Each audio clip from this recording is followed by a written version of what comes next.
கண்ணுக்கு தெரியாத தீய சக்திகளை விரட்டி அடிக்கக்கூடிய ஒரு அற்புத பரிகாரம் தான் இப்ப நம்ம பார்க்க போறோம். அது எதுவா வேணாலும் இருக்கலாம். கண் திருஷ்டி, உடல் சோர்வு, இனம் புரியாத கவலை, நெகட்டிவ் வைப்ரேஷன், கெட்ட கனவு போன்ற தீய சக்திகளை விரட்டி அடிக்கக்கூடிய ஒரு அற்புத பரிகாரம் தான். வாங்க பார்க்கலாம். இதுக்கு தேவையான பொருட்கள் பாத்தீங்கன்னா கிராம்பு. இது வந்து நீங்க சமையலுக்கு வாங்கினதா இருக்கக்கூடாது. அசைவம் செய்யும் போது நீங்க தொட்டு இருக்கலாம். அதனால நீங்க அதை வந்து உபயோகப்படுத்தக்கூடாது. இதுக்கென்றே நீங்க பிரத்யேகமா பூஜை அறையில ஒரு டப்பால வாங்கி வச்சு செய்யறதா சிறப்பான பலனை தரும்.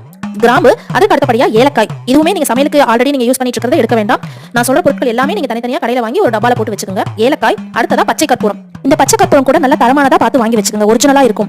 நார்மலா சாதாரண கற்பூரம் போடுறத விட இந்த பச்சை கற்பூரத்துக்கு சக்தி அதிகமா உங்களுக்கு கிடைக்கும். அடுத்து பிரியாணி இலை, பிரிஞ்சி இலைன்னு சொல்லுவாங்க. இந்த இலை, கிராம்பு, ஏலக்காய், பச்சை கற்பூரம், இந்த பிரியாணி இலை, இந்த நான்கையும் ஒரு மண்பானை தட்டிலையோ அல்லது ஒரு கற்பூர ஆரத்தி காமிக்கக்கூடிய ஒரு தட்டிலையோ வச்சு விளக்கு ஏற்றுவதை போல் இந்த கற்பூரத்தை வைத்து ஏற்றி வீட்டின் அனைத்து பகுதிகளிலும் இந்த ஆரத்தியை நாம் காட்ட வேண்டும். இதிலிருந்து வரும் தீப்பிழம்பிற்கு மிக மிக சக்தி அதிகம். இது நெகட்டிவ் எனர்ஜியை விரட்டி அடிக்கக்கூடிய ஒரு சக்தி வாய்ந்த பரிகாரம். எதிர்மறை சக்தியை விரட்டி அடிப்பதோடு நேர்மறை ஆற்றலை நிறைந்து இருக்க செய்யும் கவசமாய் உங்களை காக்கும்.